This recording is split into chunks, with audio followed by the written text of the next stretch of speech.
ਮਾਇਆ ਨੀ ਮਾੜਾ ਤਕੜੇ ਤੋਂ ਦਬੇ ਨੀ ਹੋ ਮਿੱਤਰਾਂ ਤੇ ਬਾਬਿਆਂ ਦੀ ਮਿਹਰ ਬੜੀ ਹੈ ਪੈਸਿਆਂ ਤੇ ਐਸਿਆਂ ਤੇ ਵੈਸਿਆਂ ਦੀ ਨੀ ਉਹ ਡੋਰ ਲੱਗੇ ਟੱਟ ਨੇ ਨਾ ਘੇਰ ਕਰੀ ਪੁਲਿਸ ਵਾਲੇ ਵੀ ਦੇਖ ਕੇ ਕਹਿੰਦੇ ਇਹਨਾਂ ਗੱਡ ਖਾਨਾ ਢਾਡਾ ਹੀ ਆ ਇਹਗਾ ਸਾਡਾ ਹੀ ਆ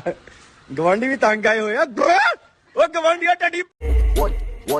ਬਾਬਾ ਦਿਨਾਂ ਵਿੱਚ ਗੁੱਡੀ ਦੇਖੀ ਝਾੜੂਗਾ ਰਾਤਾਂ ਜਾਗ ਜਾਗ ਮਿਹਨਤਾਂ ਨੇ ਕਰੀਆਂ ਹੋ ਰੱਬੇ ਪਿੰਡ ਵਾਲੇ ਆਵੇ ਨਹੀਂ ਰੁਕਦੇ ਛੱਲਾ ਸਾਗਰੇ ਦੀ ਕੀਨੇ ਕਾਬੂ ਕਰੀ ਆਪਣੇ ਹਿੱਸੇ ਦੀ ਦੁਨੀਆ ਦੇ ਯਾਰ ਸਿਕੰਦਰ ਨੇ